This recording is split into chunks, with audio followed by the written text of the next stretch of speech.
Dear students, आज के इस लेक्चर में हम रिलैक्सेशन मेथड को डिस्कस करेंगे और इस मेथड की हेल्प से हम सिस्टम ऑफ लीनियर इक्वेशंस को न्यूमेरिकली सॉल्व करेंगे। हमारे पास ये एक सिस्टम है जिसमें तीन इक्वेशंस है, तीन वेरिएबल्स में एक्स वाई जेड में। तो इस मेथड में हम रेजिडुअल्स का यूज़ करते हैं। तो आइए सबसे पहले रेजिडुअल्स के बारे में डिस्कस करते हैं कि ये क्या होते हैं।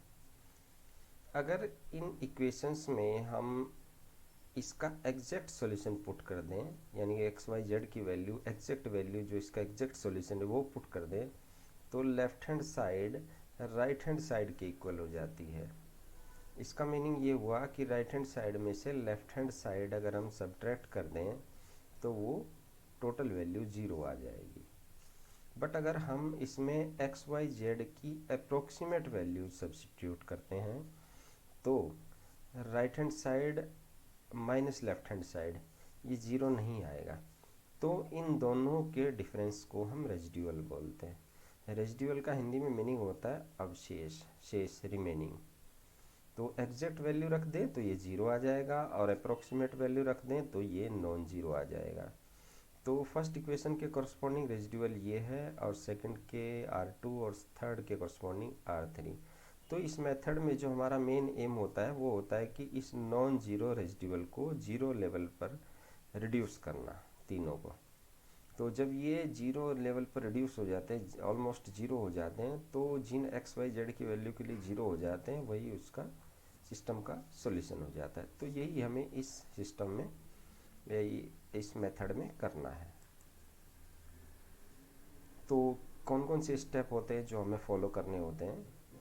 तो क्योंकि ये एक इटरेटिव मेथड है और इटरेटिव मेथड्स में हम इटरेशंस परफॉर्म करते हैं, तो इसमें इनिशियल अप्रोक्सीमेशन लेकर के चलते हैं। एक्स वाई जेड की वैल्यू 0, तो इनिशियल रेजिडुअल्स होते हैं उनकी वैल्यू हो जाती है b1 b2 b3, यानी कि इसमें एक्स वाई जेड की वैल्यू 0 पुट कर दें तो r1 b1 के इक्वल हो जाएगा, r2 b2 के और r3 b3 के इक्वल हो जाएगा। तो हमारा जो एम होगा वो होगा इन रेजिडुअल्स को 0 लेवल पर रिड्यूस करना। कैसे रिड्यूस होंगे? एक्स वाई जेड में हमें इंक्रीमेंट्स करने होंगे।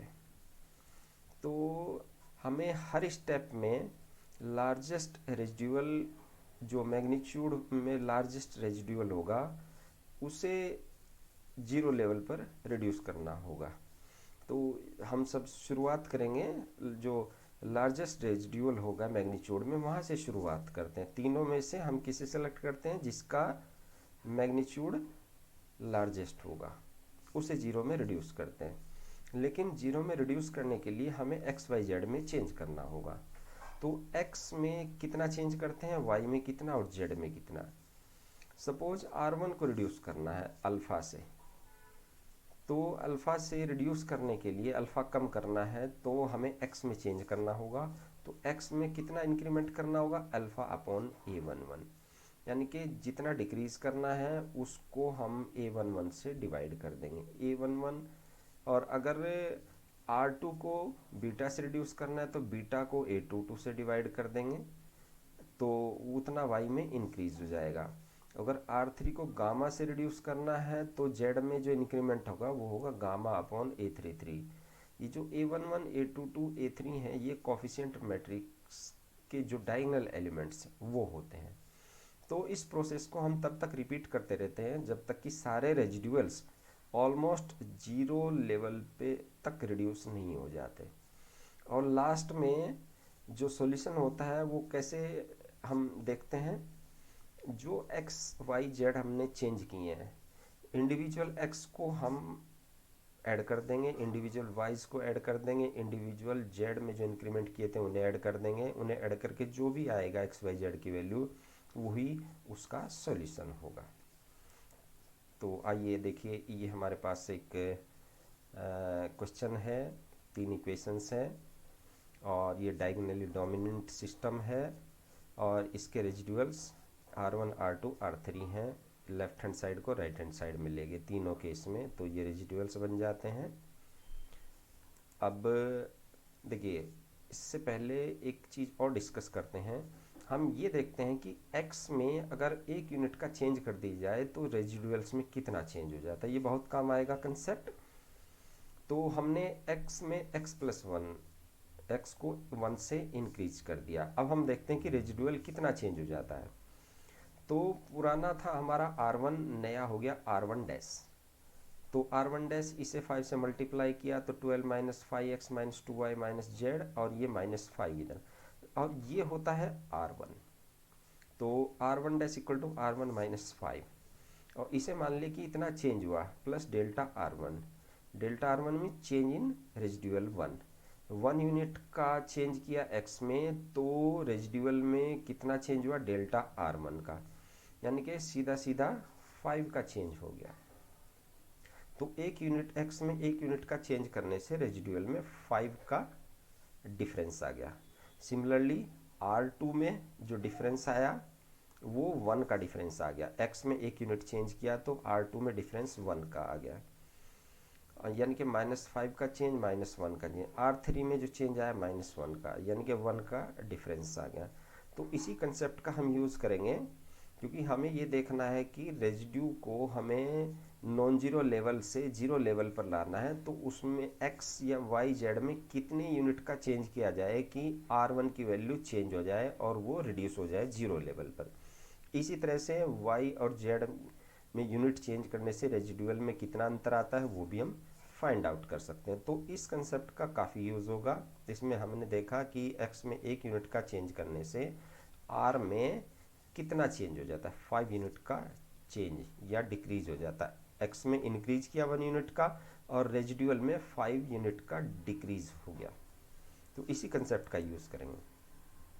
अब देखिए, ये है हमारी टेबल। हम दो टेबल बनाते हैं, एक रिलैक्सेशन टेबल और दूसरी ऑपरेशंस टेबल। तो ये टेबल ऑपरेशंस टेबल क्या बताती है, देखिए डेल्टाज हैं, mean change in x y z, ये चेंज इन रेजिड्यूज। तो x में 1 यूनिट का चेंज किया, डेल्टा x इक्वल टू 1 का मीनिंग होता है कि x में 1 यूनिट का चेंज किया हमने। तो जो रेजिड्यू 1 2 3 है उनमें कितना चेंज आया, 5 यूनिट का, 5 5 1 1। तो 5 यूनिट से रिड्यूस हो गया, 1 यूनिट से रिड्यूस, 1 यूनिट से रिड्यूस हो गया है। और y में 1 यूनिट का चेंज किया तो 2 यूनिट रिड्यूस, 4 यूनिट रिड्यूस होगी, ये 2 यूनिट्स रिड्यूस हो गई। ऐसे ही z में 1 यूनिट का चेंज करने से r1 r2 r3 में चेंज हुआ 1 2 5 का। अब ये टेबल डेवलप कैसे की जाती है, इसे देखिए यहाँ पिछली स्लाइड में, यहाँ से देखिए।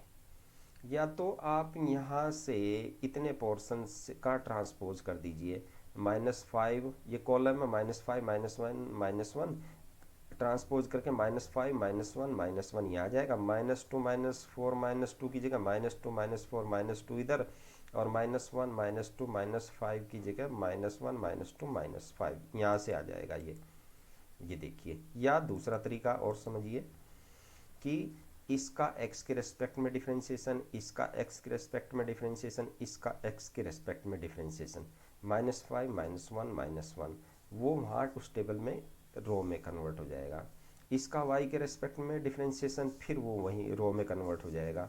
फिर इसका z के रेस्पेक्ट में डिफरेंशिएशन वहाँ रो में कन्वर्ट हो जाए। तो दोनों तरीके हैं, कोई सा भी यूज़ कर लीजिए। तो ये टेबल ऐसे जनरेट, बेसिकली ये टेबल बताती है कि x में 1 यूनिट का चेंज किया तो r1 r2 r3 में कितने यूनिट का चेंज हो जाता है, रिड्यूस हो जाती है। अब आइए यहाँ पर, इसका जो इनिशियल अप्रोक्सीमेशन होता है उसमें एक्स वाई जेड की वैल्यू 0 लेकर के चलते हैं और उन पर रेजिड्यूज 1 2 3 इतने होते हैं। अब हमें क्या करना है, जैसा कि मेथड में हमने बताया था कि हर स्टेज पर हम मैक्सिमम मैग्नीट्यूड के रेजिड्यूअल को 0 लेवल पर रिड्यूस कर देते हैं, 0 में रिड्यूस कर देते हैं। तो इसमें 3 काम करने पड़ेंगे। पहले तो ये सेलेक्ट करना पड़ेगा कि हमें कौन सा रेजिड्यूअल रिड्यूस करना है।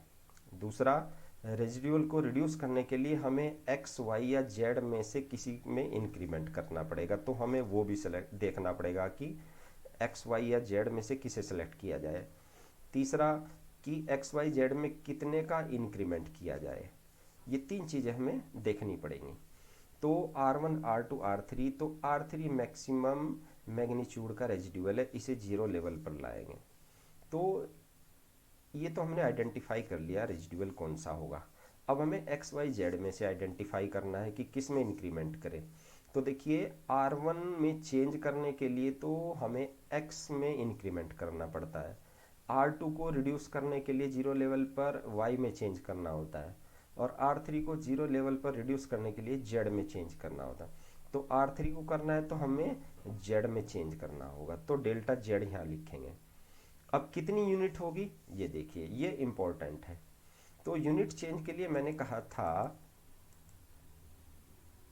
ये देखिए R3 को रिड्यूस करना है तो हमें Z में इंक्रीज करना पड़ेगा, कितना, गामा अपॉन A33। हमें वहाँ 20 है, 20 को जीरो में लाना है तो 20 से ही रिड्यूस करना पड़ेगा, 20 कम करना पड़ेगा। तो गामा की वैल्यू 20, A33 हमारा 5 है। देखिए A33,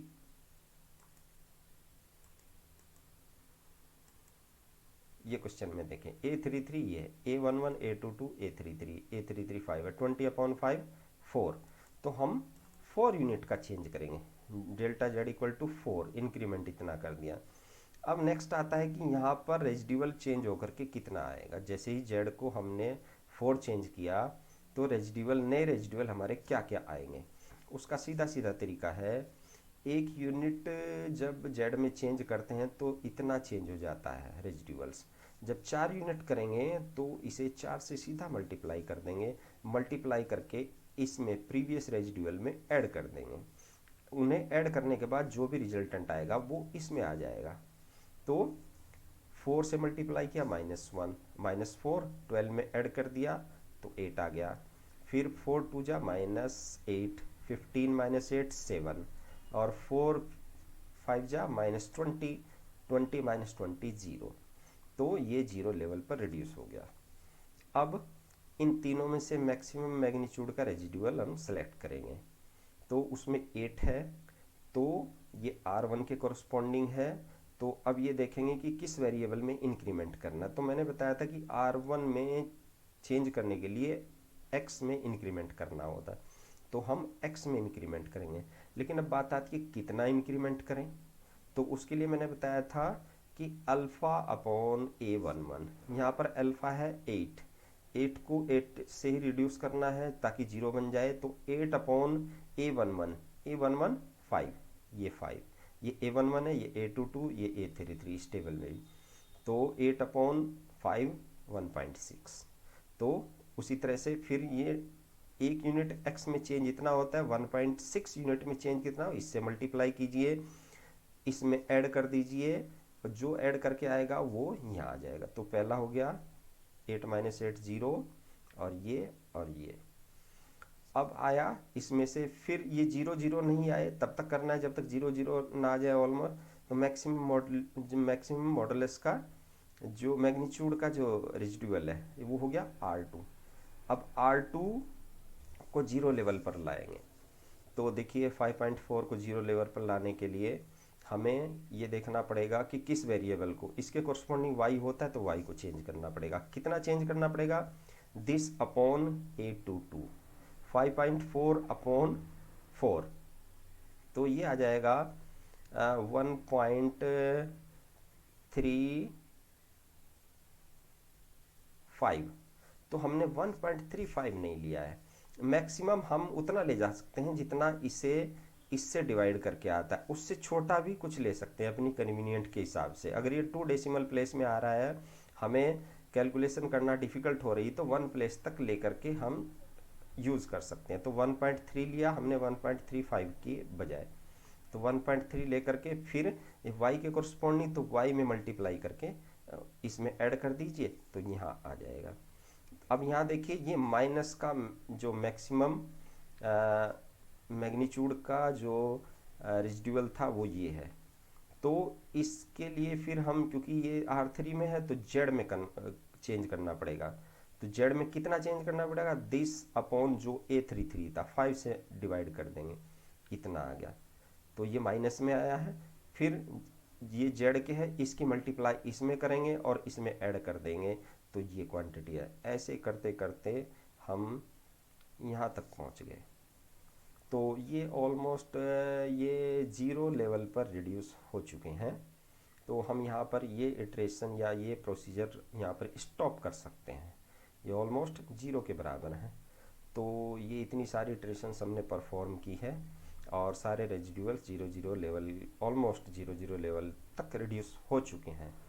तो अब जो हमारा सॉल्यूशन होगा वो होगा, सभी x को आपस में ऐड कर लीजिए। एक x ये था, दूसरा और तीसरा, 3x को ऐड किया तो x की वैल्यू आ गई। फिर y 1 2 3 4, 4y की वैल्यू को ऐड कर दिया, y की वैल्यू ये आ गई। और 3z हमने 1 2 एंड 3 ये ऐड किया तो z की वैल्यू ये आ गई हमारे पास।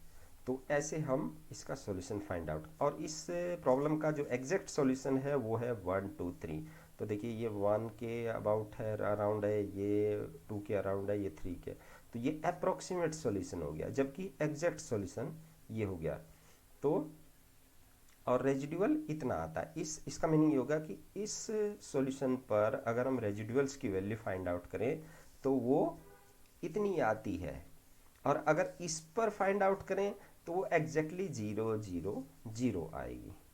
तो ये था रिलैक्सेशन मेथड, और मुझे उम्मीद है कि ये आपको समझ में आया होगा। Thank you.